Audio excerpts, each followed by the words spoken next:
welcome. You are watching Market Trap, and joining me is Mr. Pankaj Pandey, Head Research, ICICIdirect, to talk on the trend in the equity markets and outlook for coming week. Very good evening, Pankaj, and thank you so much for taking up time. Yeah, hi, good evening, Gitu. Pankaj, April has been good. Good recovery seen in this month with Nifty and Sensex ending month up 6%. Nifty Bank was up nearly 8.6%. PSU banking's space outshined and outperformed with the Nifty PSU Bank Index gaining over 17%. Nifty Realty was up 19%. Nifty Auto was up 11%. Broader markets like your small caps and mid caps also outshine. There's an old age adage where investors. It's a saying that sell may and go away. So, will that be your strategy this time, or will you play contra? Remember, we have FOMC meeting next week. So, Gitu, I think there are a couple of things. One, I think historically we have seen that a month has been a sort of a volatile month for the market.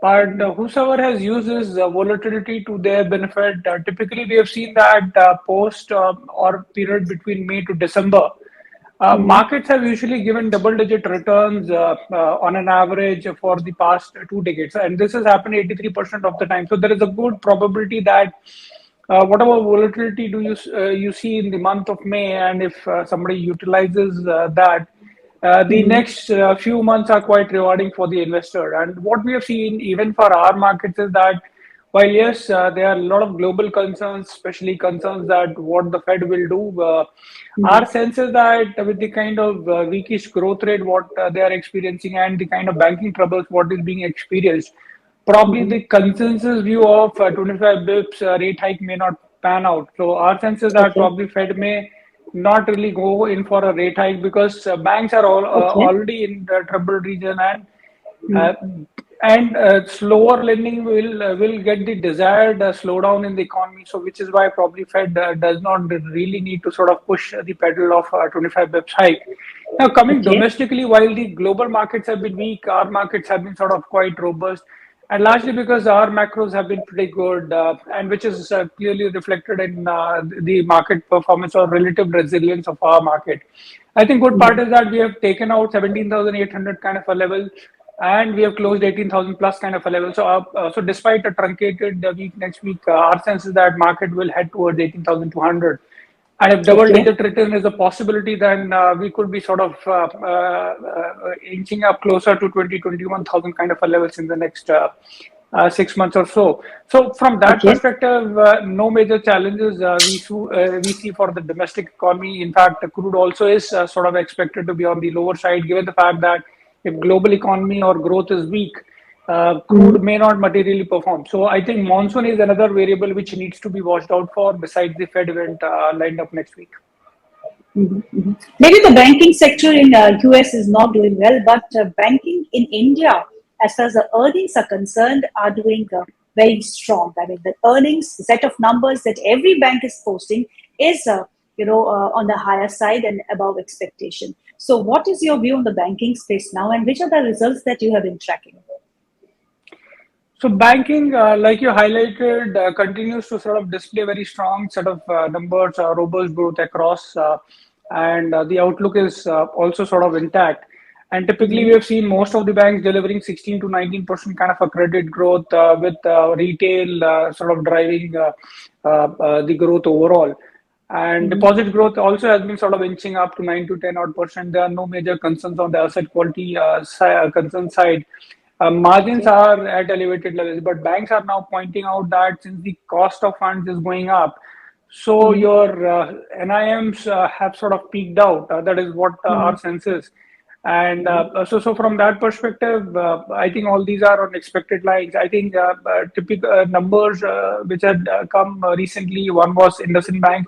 Again, a very healthy set of numbers, NII growth of 17%, margins were steady at 4.8 odd percent, a profit growth of 50 odd percent. So no major challenges. Axis was another set of numbers which had come out.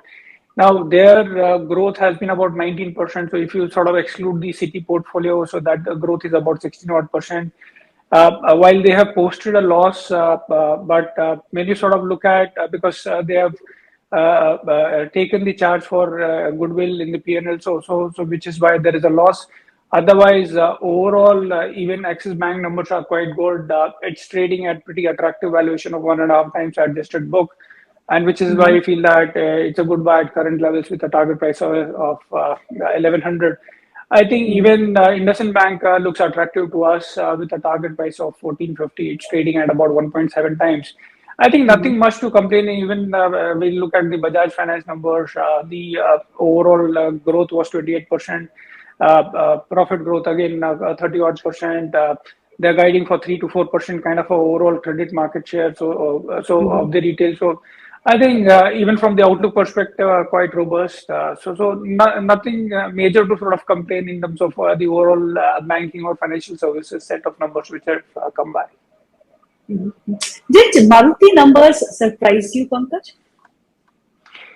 Yes, absolutely. So I think in auto, we were not really expecting the kind of margin expansion. So margin expansion was the biggest positive surprise which we have seen. Numbers, whatever have come by, are sort of pretty healthy, ahead of our estimates. Now, in Maruti, we were expecting margin profile to be somewhere about 9.8 odd percent. Actually, it came up to 10.5%. And same is the case with Bajaj Auto. Bajaj Auto margins were also quite good at 19.3 odd percent.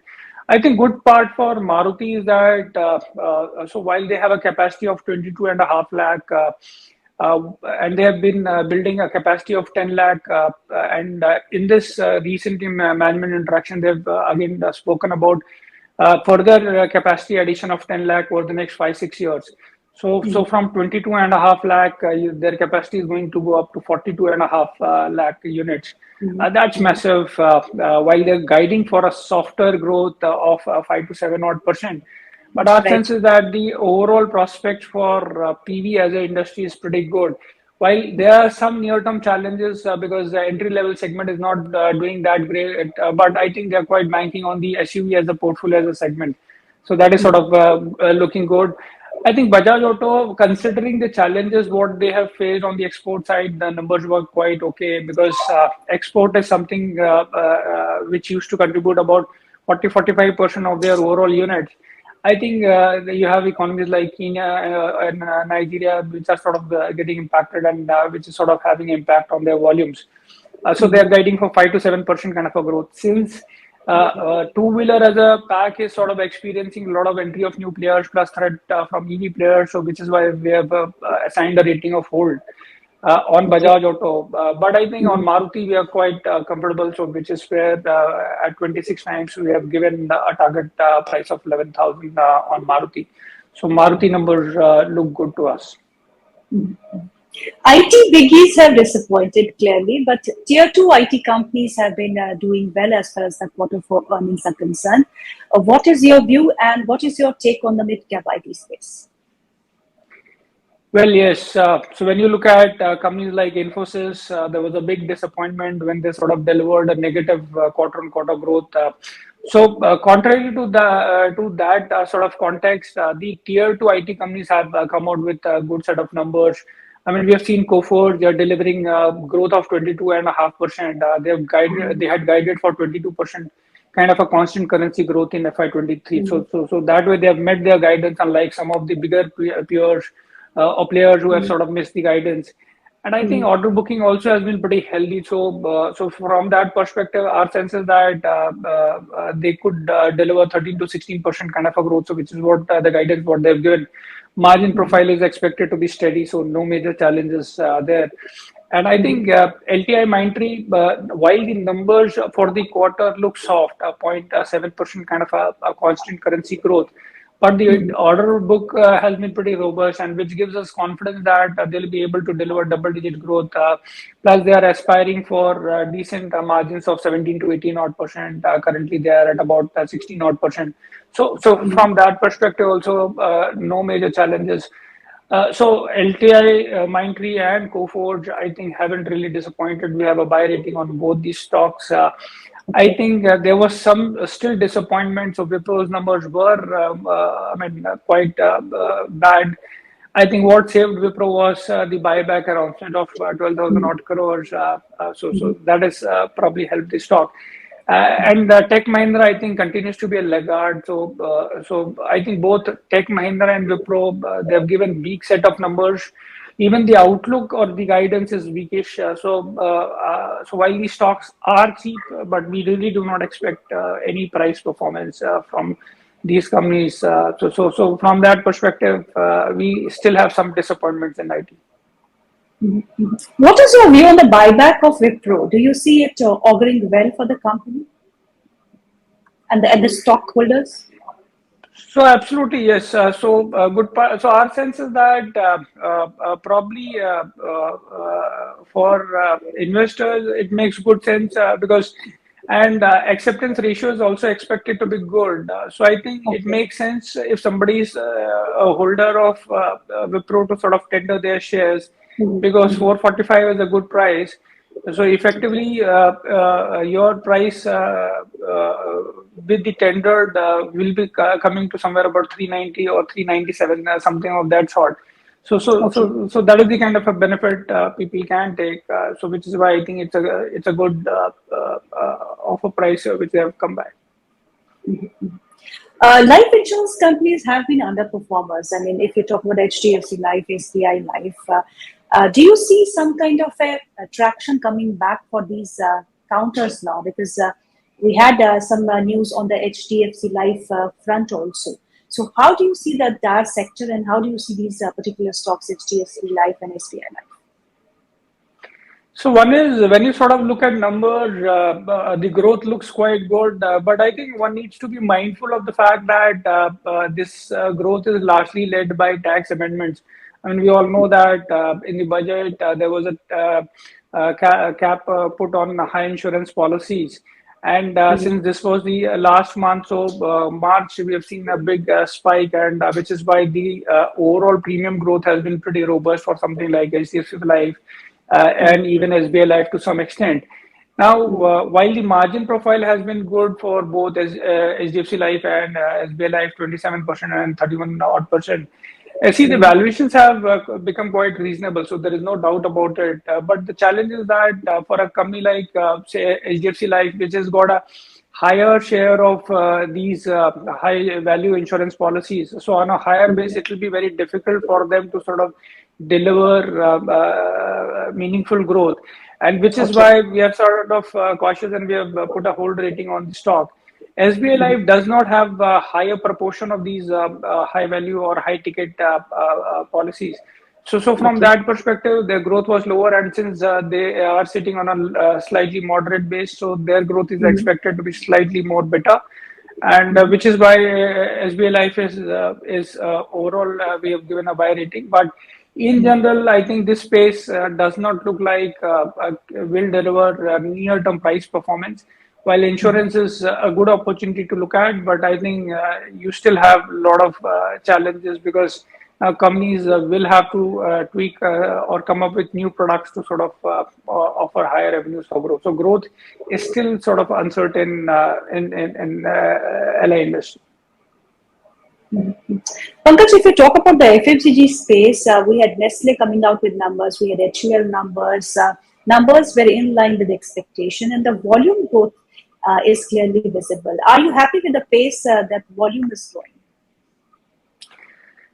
So actually not. So when you look at HUL numbers, the numbers were okay, a bit slightly lower than what we would have expected. So while they are experiencing good growth in categories like detergents, but I think some of the other categories like say personal care or food, something like Horlicks or Boost, I think even after price cuts, we are not seeing volume growth. What did well for Nestle, for example, was the Maggie portfolio because they built up capacity. So they got good growth there, but there some of the segments for them also is sort of struggling. Okay. Similarly for Tata Consumer, so Tata Consumer ready to eat or ready to cook segment is sort of experiencing good growth, but tea as a segment has been sort of a laggard. You are seeing growth in only select pockets, so it's not a broad-based growth which is sort of panning out. Now, margins Okay. for most of the FMCG companies have expanded, so gross margins have Mhm. expanded for all of them. Something like HUL is utilizing that to sort of advertise more because they used to advertise 12% of their top line prior to COVID. Now they are sort of doing it 8%. But Mhm. our sense is that the growth is yet to sort of come by. The recovery is a bit slower. So while we like Tata Consumer because it's trading at about 39 times FY25 basis, so there our target price is 980. But the other two stocks, which is HUL and Nestle, the valuations are Mhm. still quite rich. So they are trading at 50 to 60 kind of a multiple on FY25 basis, which is quite Mhm. rich because you don't expect them to sort of deliver, or at best, the growth can be low double digits. So for that Mhm. kind of a growth, I think the valuations are still stiff. So which is why Mhm. we have a low rating on the stocks. Mhm. And we had development in the FMCG space, Godrej Consumer buying out Raymond FMCG business, and both the stocks really tanked this week. Let's move on to the retail sector. Demand has been holding up in metros. How do you see this retail sector as such, and which will be your top bets in this space? So in retail, not everything is looking good. As per our channel checks during the month of Jan and Feb, I think this pent-up demand is sort of waning off, and especially in the tier two and tier three towns, largely because of the higher inflation. Now, what is holding up is largely the demand in metros. Now, we have seen two companies coming up with the results. One of them is Trend, the other one is Shopper Stop, and both of them are metro players, or typically bulk of their business comes from the metros. Now, Trent has been sort of delivering a very superlative growth compared to the rest of the industry. So their top line grew by 75%, though on a favorable base. But even when you sort of look at the last 3 years, CAGR has been 40%. That's massive. And largely because the acceptance of Zudio as a format has been pretty good.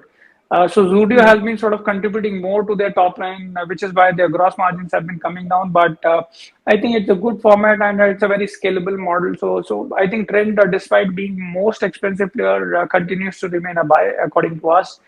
On the Mhm. Shopper Stop side, the overall top line growth was 30 odd percent. They have added one of the highest stores in the decade. So this company had not been doing much, but when the CEO changed, the CEO had come from West Side, which is the Trend format. So Mhm. things have started to move for even for Shopper Stop. We've seen the share of private labels going up 100 bips to 14%. See, the aspiration is to take it to nearly 20 odd percent. And typically, it's a high Mhm. margin business. So you have multiple levers at play which can help Shopper Stop to sort of deliver more, and which is why we feel that both the stocks, I mean, Trend and Shopper Stop, offer an upside of 30% from current level. So we like both the stocks. I think we'll have to see the rest of the other tier two, tier three towns players how they sort of pan out. But Mhm. Metro is definitely holding up. Now it's time for the hidden gem. So, which stock is on your list this time? So this stock I've been, recommended a number of times. See, the results were quite good for this company, and we feel that this is one company which is sort of a portfolio play. It has got a Mhm. market cap of 50,000 odd crores. Now the stock is Mahindra CI. Target price is 520, so it's offering an upside of nearly Mhm. 30% odd.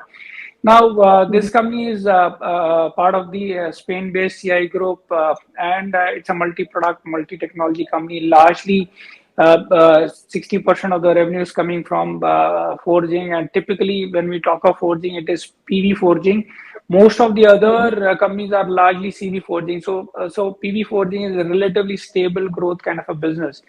Now, what had happened is that they had operations in Germany, which they have put aside for sale. So from that perspective, now 65% of the business is driven by India, and India is a better business with 15% kind of a margin. Now, Europe, we were expecting 14-15% kind of a margin because that business profile or margin profile is lower. But last quarter, that margin came out to one of the highest at 17.5%. They're saying that they're going to sustain those kind of margins. And the aspiration is to take the India margin to also group level to somewhere about 17 to 19 odd percent. So there is a good headroom for margin to sort of expand. And this company has got good balance sheet. I mean, free cash flow of yield of 9%, 7%. So from that perspective, balance sheet is quite good, which is why we like this stock with a target price of 520. We are valued at 18 times. And our sense is that if we see a shift happening because of China plus one or more of supply chains shifting to India, then this company can be Right. even more bigger play going forward. So which is why I said that it's a portfolio pick.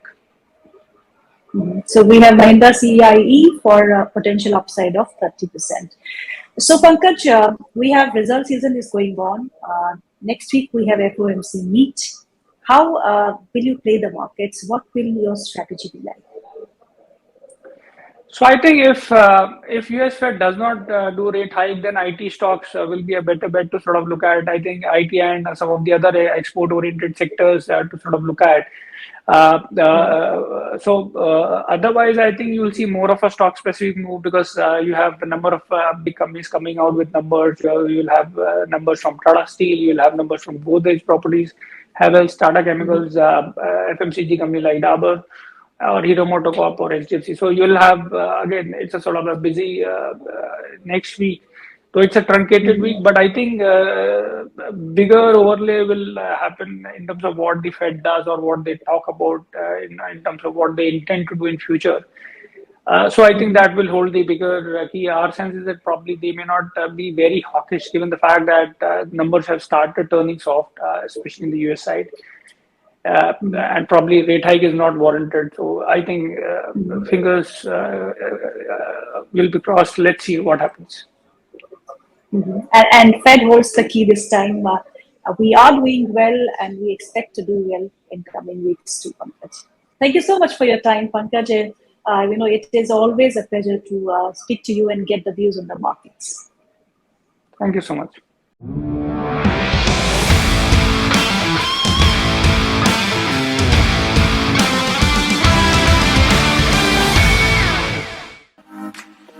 Subscribe to our YouTube channel and click on the bell icon to never miss an update from ICICI Direct.